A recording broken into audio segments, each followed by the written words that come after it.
Good morning, students. Today in 11th Business Studies, I am explaining you the topic sole proprietorship.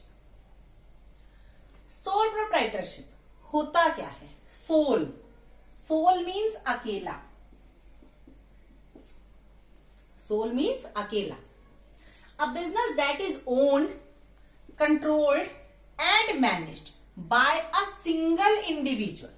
यानी जब एक business पे किसी एक ही पर्सन उसका ओनर होता है, वही उसे मैनेज करता है, वही उसे कंट्रोल करता है, that is known as sole proprietorship. इसके फीचर्स कौन कौन से होते हैं? सबसे पहले तो सिंगल ओनरशिप, यानी सोल प्रोप्राइटरशिप में कितने ओनर होते हैं? सिंगल ओनर होता है, सोल ओनर सिंगल.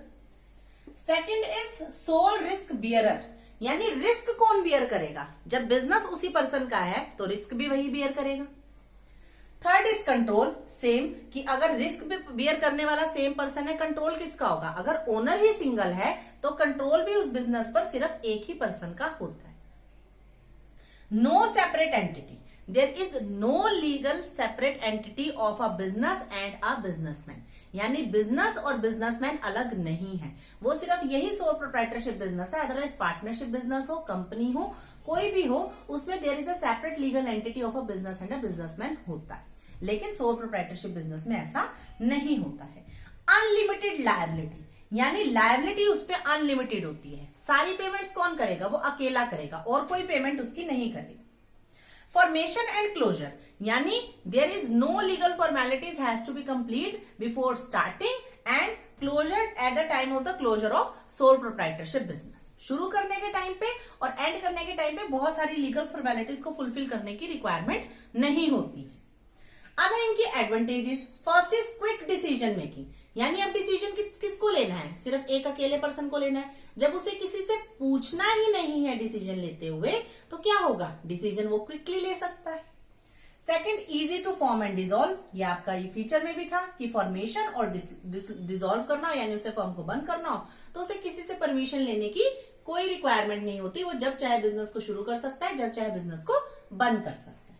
सीक्रेसी, यानी सीक्रेसी बनी रहती है. बिजनेस मेरा है तो मैं क्यों अपने सीक्रेट किसी और पर्सन के साथ शेयर करूंगी, तो इसीलिए इसमें सीक्रेसी बनी रहती है. डायरेक्ट इंसेंटिव्स, डायरेक्ट इंसेंटिव होता है एफर्ट्स और रिवॉर्ड्स, यानी there is direct relation between efforts and rewards, यानी आप जितने एफर्ट्स कर लेंगे आपको उतना ही उसका रिजल्ट निकल कर आ जाएगा. पर्सनल टच, क्योंकि एक ही ऑनर है. फॉर एग्जांपल कोई एक शॉप है, उस पे एक ही वही पर्सन है जो उसका ऑनर है, वो बैठता है, तो there is personal touch between the customer and the businessman.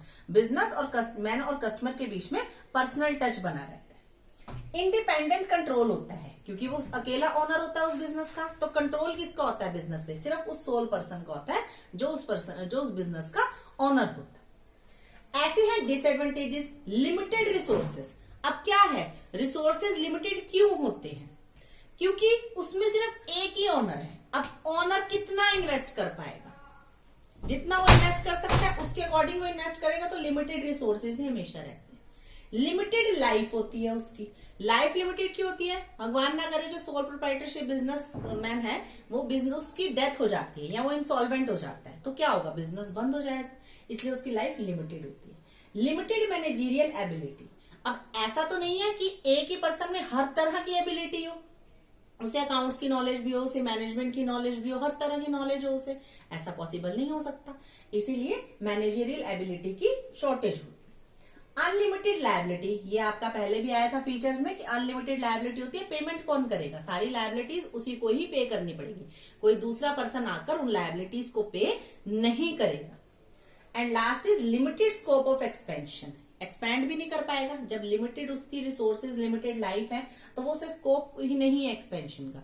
कि अगर मान लो बिजनेस में कभी लॉसेस भी होते हैं, कभी फ्लक्चुएशंस तो लगे ही रहते हैं, तो क्या होता है? अगर सोल प्रोप्राइटरशिप के पास, सोल पर्सन के पास, उस पर्सन के पास जो सोल प्रोप्राइटरशिप बिजनेस का ओनर है उसके पास इतने रिसोर्सेज नहीं है इन्वेस्ट करने के लिए, तो वो उसको और ज्यादा एक्सपैंड नहीं कर पाता है. Thank you and have a nice day.